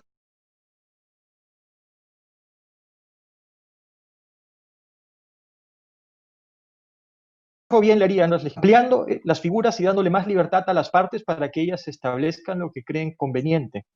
Porque lo que termina ocurriendo en todos los países es que la legislación local, por tratar de crear un contrato muy específico, le da una forma que sí cubre ciertas necesidades, pero no cubre todas. Y no necesariamente está viendo lo mismo que las propias partes están viendo. Los montos de inversión, por ejemplo, los contratos, hay básicamente, a tu pregunta, dos tipos de contratos distintos. Los contratos de opción directa y que son sencillos, ¿no es cierto?, donde uno va a adquirir en un solo tramo una parte del activo, puede ser el 100% del activo minero, o adquiere un porcentaje de ese activo, 80 o 70%, en un solo paso. Y estos son los más típicos que regulan las legislaciones locales. Por otro lado, tenemos como muy común los contratos de adquisición escalonada o contratos de earn-in, y yo creo que Cristian le ha dado una descripción ya del caso, bastante detallada. Pero la característica más importante en estos contratos y en el contrato de earn-in es que la empresa que está adquiriendo, la empresa mayor típicamente que está invirtiendo en el proyecto que una compañía junior de exploración le ofrece, va ganando ese porcentaje de participación en el proyecto conforme invierte en el proyecto. Si uno ve contratos de earn-in, por ejemplo, en Canadá y en Norteamérica, no existe todo este análisis del que han estado mencionando Fernando y Cristian sobre si el contrato es preparatorio, si es definitivo, si se está listando para lo que va a pasar o no. Existe un solo contrato, que es el contrato de earn-in, y que establece lo que las partes quieren como el proceso para llegar a que una de ellas adquiera todo parte del negocio. La forma más típica de que esto ocurra es, por ejemplo, estableciendo los montos de inversión. Yo cuando empecé explicando cómo funciona la exploración al inicio de este panel, decía que uno típicamente analiza cuáles son esos trabajos que quiere hacer. Si yo sé que quiero hacer tantos metros de sondaje en tantos años, ese es el valor que le voy a dar al proyecto. Y voy a invertir, por ejemplo, 1 millón en el año 1, 2 millones en el año 2, hasta llegar a los 10 millones.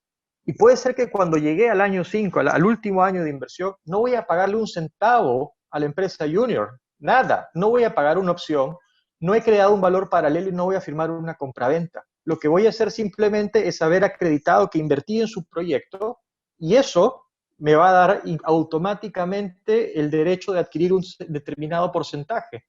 Y normalmente lo que ocurre es, ¿dónde está el valor acá? Y acá es donde digo, ¿por qué las legislaciones locales se complican? El valor está en que en el proyecto de exploración, la compañía junior tenía un proyecto que valía muy poco porque no había conocimiento del potencial geológico, y con mis inversiones yo he llegado a crear un proyecto que de repente vale más. El proyecto que cuando ellos vinieron valía $100,000, hoy puede valer 10.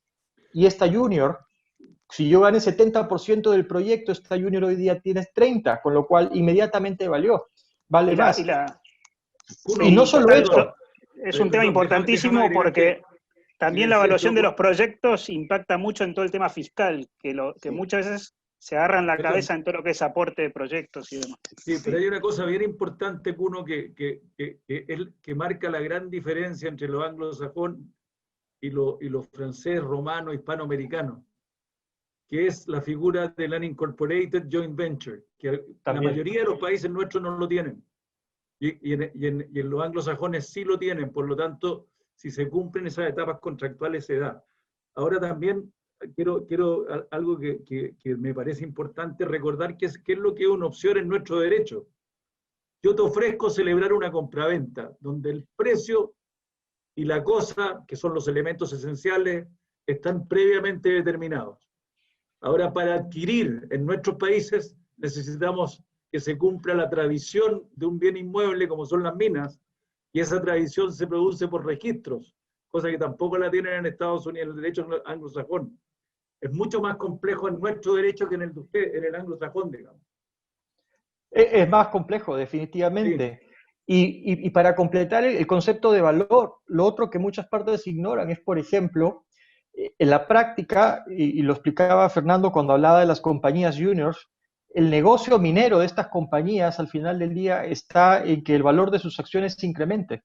Estas empresas muchas veces se listan por centavos de dólar con proyectos que no tienen ningún valor, y de repente las compañías mayor venimos a invertir en ellas, y con esta inversión que hemos hecho, el precio de sus acciones se dispara, y de repente una compañía que valía 2 centavos hoy vale $5. Entonces, cómo se ve el valor es en todo este conjunto de la operación, y por eso es que las estructuras, la parte más importante de la estructura, sobre todo los contratos de earning, está en esta forma de acreditar los trabajos, ¿no es cierto?, la inversión que uno hace en la tierra, ¿no? Y hay variaciones donde a veces uno paga invirtiendo, ¿no es cierto?, en los trabajos concretos, y además de eso paga cierto dinero en efectivo a la contraparte, pero honestamente el componente de pago de dinero en efectivo siempre termina siendo lo mínimo o lo más irrelevante en estos negocios desde el punto de vista anglosajón.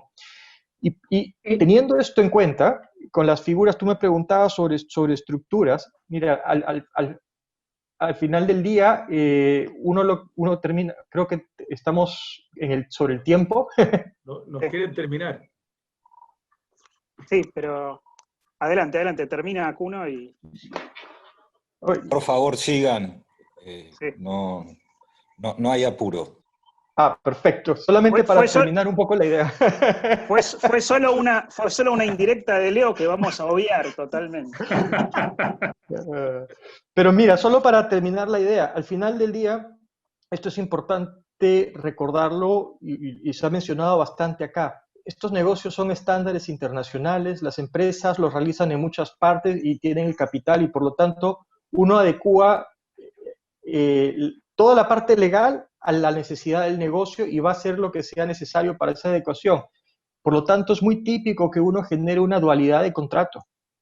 ¿Y qué es la dualidad del contrato? Lo más estándar es que por todas estas complejidades entre las empresas que tenemos operaciones en varias partes, nosotros terminamos firmando el contrato de earning bajo una legislación internacional, canadiense o americana, donde podemos reflejar los pactos en la forma que hacen sentido económico para nosotros.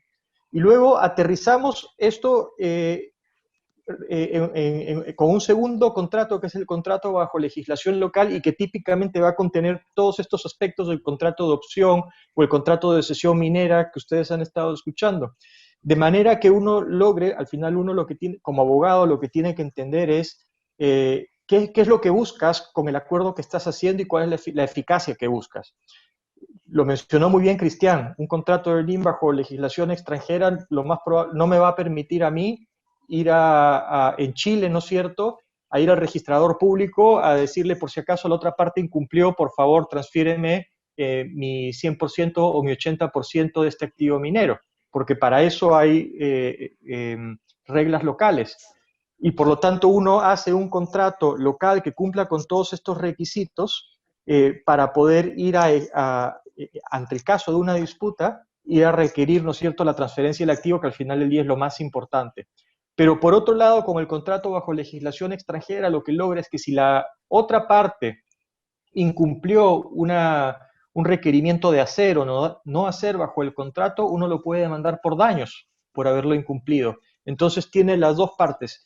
Y esto se complejiza mucho más cuando uno tiene en cuenta que hasta ahora todo lo que nosotros hemos ido conversando tiene que ver con la opción para adquirir el activo. Pero piensen ustedes que otra parte importante de este negocio es que cuando el inversionista llega a un cierto porcentaje, las partes van a terminar potencialmente siendo socios de este activo, ¿no es cierto? En un 80, en el porcentaje que sea, 50-50, 80-50, y esto lo que requiere, básicamente, es que las partes entren a lo que se entiende y que mencionó Cristian como un contrato de joint venture, que en algunas partes se permite explícitamente, en otras partes no, obviamente en el derecho anglosajón se permite y está bastante estandarizado, y hay joint ventures que pueden ser incorporados, es decir, que al final del día la regulación se transfiere a una sociedad anónima, una sociedad de otro estilo, donde las partes son accionistas, o las partes simplemente proceden con un joint venture contractual, donde el contrato regula su situación jurídica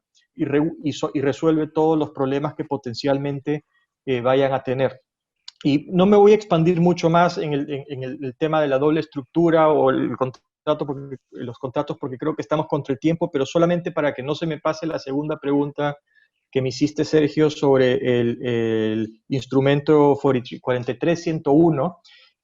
Creo que vale la pena hacer una aclaración, porque el instrumento jurídico 43101 no es otra cosa que un instrumento nacional que surge en la legislación canadiense y que tiene que ver con obligaciones de disclosure, de divulgación de información. Es decir, es un instrumento que te dice cómo presentar la información minera, la información sobre tu proyecto, sobre los recursos, de una manera que no sea fraudulenta, ¿no es cierto?, para el mercado y para terceros, y establece además cuáles son los procedimientos y las prácticas que debes seguir. Pero este instrumento no te dice, y no tiene ninguna vinculación con el negocio de opción o con el contrato de earning. Es decir, lo único que hace es asegurar que los inversionistas que miran la información que una compañía publica sea información transversalmente analizable. Sí, me animo, Kuno, a reinterpretar la pregunta, y quizás tiene que ver con si un proyecto que ya tiene factibilidad económica, técnica, ambiental, tiene sentido en un proyecto así incurrir en un contrato de opción o no. Me parece que apuntan más a eso. Mira, es menos común, porque precisamente, y como lo decía Fernando, estos contratos tienen sentido en la medida que tú entras en el momento de mayor incertidumbre para generar mayor conocimiento sobre el activo. Exacto. Por lo tanto, son más típicos en las etapas de exploración temprana, intermedia, o incluso de prefactibilidad, porque puede ser que la prefactibilidad, el proceso hasta ese entonces haya sido llevado por una compañía que de repente no tiene mucha experiencia, o de repente puedes no tener los mismos estándares que una compañía mayor o simplemente con otro tipo de experiencia, y por lo tanto uno quiera reevaluar esa prefactibilidad, ¿no es cierto? Pero incluso ahí es poco común. En etapa de factibilidad, yo te diría, casi no se ven estos negocios, y probablemente la única justificación sería, nuevamente, que una empresa llevó a cabo el proyecto hasta factibilidad, pero de repente uno está invirtiendo en un proyecto que cree que tiene mucho más potencial del que está mostrado en esa factibilidad, y por lo tanto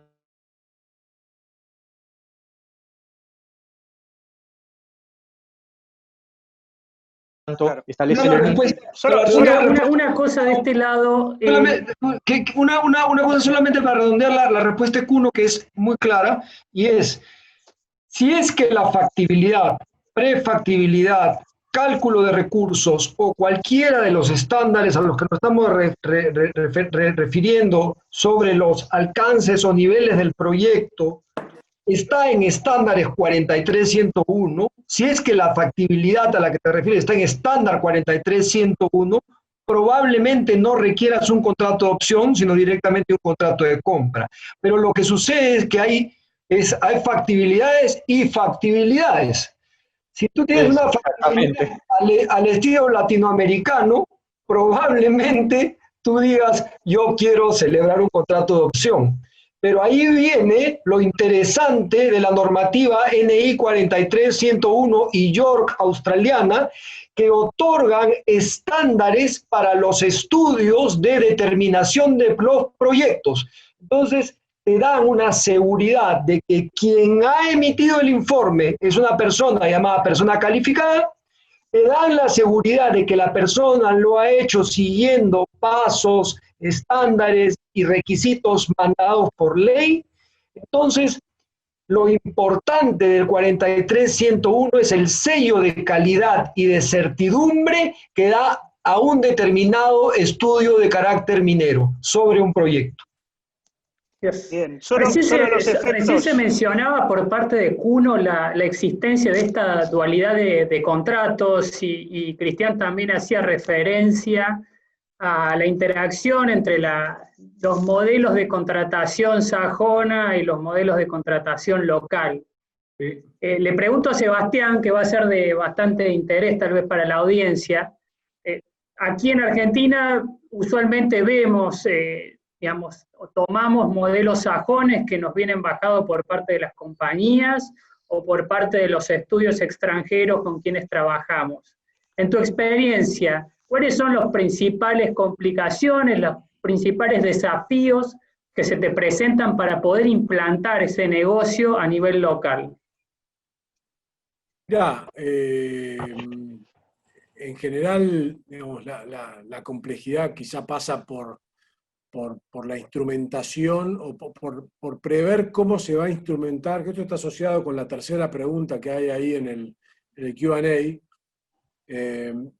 cómo va a ser, cómo se va a implementar la compra en caso de que se ejerza la opción, porque como decía Cuno, digamos, las complejidades del derecho anglosajón son mucho menores que la de estos lares, porque allá firman algo y eso es la ley y hay poca normativa subyacente o complejidades locales. Y cuando venís acá, cuando por ahí tenés un contrato de exploración con opción de compra, la opción está diferida 2 años, o el earning está diferido 2 años hasta el perfeccionamiento, y tenés que pensar hoy cómo vas a hacer para que el interés esté compartido dentro de 2 años. Vas a usar un vehículo, una sociedad local, vas a hacer el joint venture afuera, una holding, cuál es la carga impositiva, cuál va a ser la carga impositiva dentro de 2 años, cuál va a ser el costo de eso. Te diría que, y muchas veces pasa que quedan 2, 3, 4 opciones a favor del comprador asumiendo los costos, o una cláusula de mejores esfuerzos de instrumentar la alternativa que sea más viable para todas las partes. Pero en general lo que se termina haciendo, por lo menos es mi experiencia, es agarrarse de la norma extranjera y quizá eventualmente si va a haber una transferencia de derechos mineros, meter en un anexo un modelo de escritura, un modelo de cesión, si va a haber la creación de un vehículo, un modelo de estatuto y quizá de un convenio de accionistas, y dejar que todo el marco contractual grande, digamos, quede sujeto a ley extranjera y en general en los términos que vienen de afuera, ¿no? Uno lo ayuda a acomodar y en general a evitar que haya violaciones al orden público argentino que puedan eventualmente impedir la ejecución de una sentencia o laudo extranjero cuando quieran venir a hacerlo a la Argentina, ¿no? Y el filtro es la violación del orden público local. Pero por lo demás, te diría que la parte más compleja es eso, cómo hacer bueno, hay un montón de cuestiones que tienen que ver con eso, la evaluación futura del activo y un montón de otras cosas, ¿no? Pero creo que el problema que más discusiones genera es la estructura post-opción en caso de que sea ejercida. Y la tercera pregunta dice, ¿se puede hacer un contrato de opción de la compraventa de las acciones de una sociedad anónima propietaria de uno de los proyectos mineros? Bajo ley argentina se puede hacer, es un es un bien dentro del comercio, se puede hacer, hay que ver cuál es el negocio subyacente, ¿no? Si es así, planteado así, pareciera que es un contrato preliminar, si no hay más nada, ¿no? Pareciera que es un contrato preliminar y tenés el problema del año de plazo. Si es algo más sofisticado, que involucra exploración, algún mecanismo de earn-in, entonces podremos decir que no es un contrato preliminar, que es un contrato atípico, un contrato de earn-in, un contrato de exploración con una opción de compra, y entonces sí, pero se puede hacer perfectamente. No, en Chile no No sé, podríamos bajo otros hacerlo derechos. respecto a una sociedad anónima. Entre paréntesis, Sergio. En nuestra legislación, los activos que son sujetos al contrato de opción minero, regidos por la legislación minera y que dan todas las ventajas que no tienes que celebrar más que un contrato para ceder los derechos, para poder explorar y todo, son activos que son específicamente regulados por el Código de Minería, vale decir, o son propiedades mineras o son acciones de sociedades reguladas por el Código de Minería, dentro de las cuales no está la sociedad anónima. Ajá, interesante. Acá un comentario para complementar lo que decía Sebastián, siendo que como mencionábamos al inicio, muchas veces queremos escapar a lo que es la compañía de minas. En mi experiencia es usual encontrar este tipo de contratos cuyo subyacente son las acciones de este vehículo que se constituye a los efectos de tener las propiedades mineras y a través de la tenencia accionaria repartir las participaciones de los diferentes inversores en este vehículo. Yo no le veo lo que ningún pasa problema. es que, ¿cómo haces para, digamos, hiciste todo, porque cuando vos haces la exploración, le agregás valor a los activos de la sociedad de la cual todavía no sos parte. Entonces, después ejercés la opción para meterte dentro de la compañía. ¿Y a cambio de qué te dan las acciones? De la plata que vos pusiste en exploración, tenés que pagarlas, te las dan a título gratuito, tenés que hacer un aporte de capital. Digamos, hay cuestiones, y a veces es más fácil crear un vehículo nuevo, una NewCo, transferirle las propiedades como aporte de capital y hacer algún enjuague, alguna ecuación para que los porcentajes queden aporte con prima, o sea, hay formas de hacer. Me refería justamente a la utilización de una NewCo. Ok, sí, porque es más difícil meterse por ahí dentro de la compañía que ya es la titular de las propiedades mineras, ¿no? Y aparte te involucra todo un proceso de due diligence aparte sobre el vehículo societario, ¿no? Más allá de que la carga tributaria del negocio puede verse disminuido más que nada para el vendedor. Claro, pero a la vez transferir las propiedades mineras a la NewCo es un tema, porque tenés que evaluarlas, porque si es un aporte de especie tenés que evaluar las propiedades mineras y tenés que evaluarla con toda la plata que ya le metiste durante el tiempo de earn-in.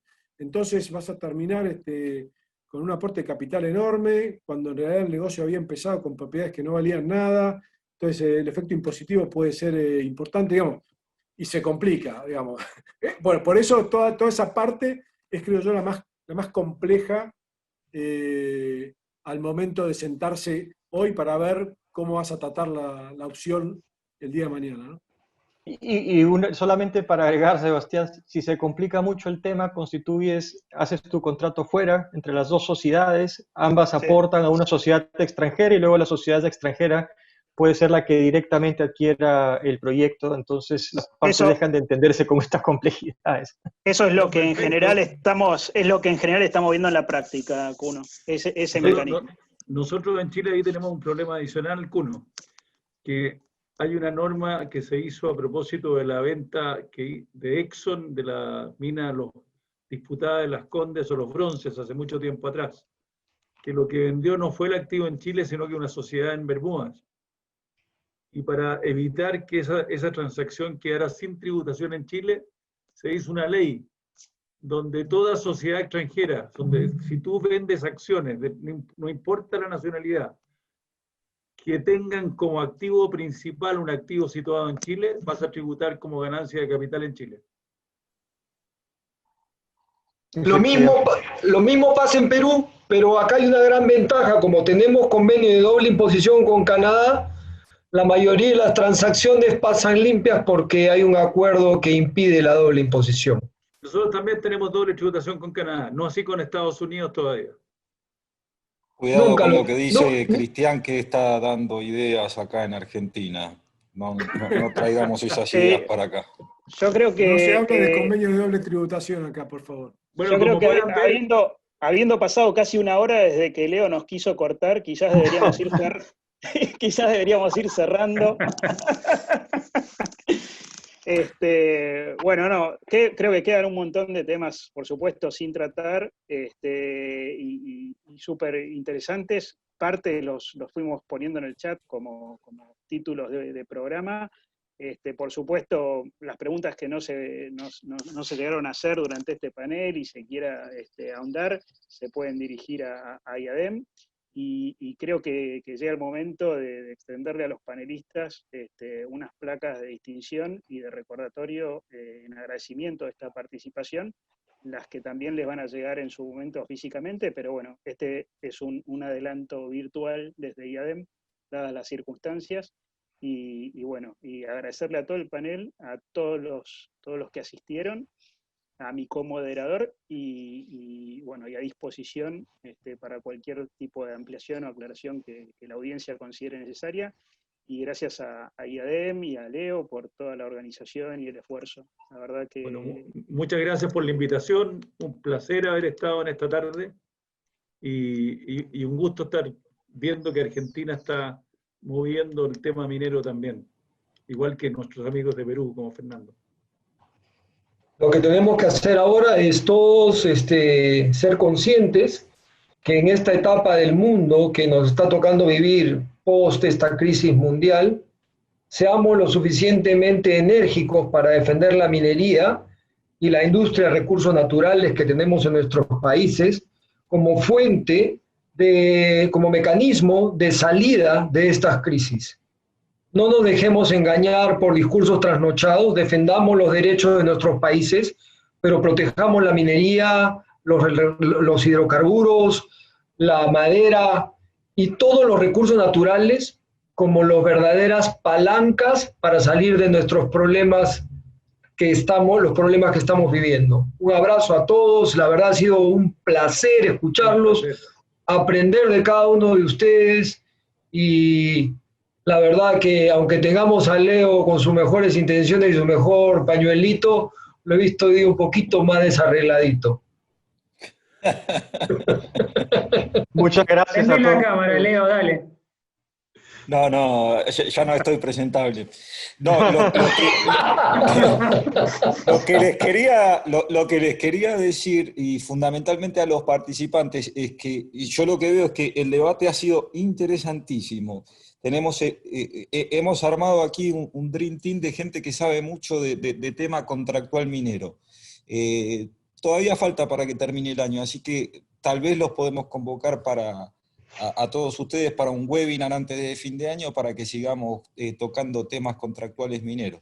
Un gusto, con todo. Encantado, Leito, gracias por todo, de verdad. Siempre será un gusto tocar base con la querida Argentina y con ustedes. Un placer. Se ve que a los argentinos no le dan placa recordatoria, pero bueno. No, como miembro de la comisión directiva, Sebastián Bedoya no tiene placa recordatoria. Yo le dije, si la querés está a $500 la placa recordatoria. Si la pagaste, la damos. ¿Pero a dólar oficial o libre? No, acá manejamos todo dólar libre, no. Oficial no existe. Muchas gracias por la organización a todos. Gracias a todos, un abrazo y que tengan un lindo día. Gracias. Gracias y adiós a todos. Gracias a los participantes, Sergio, gracias por estar.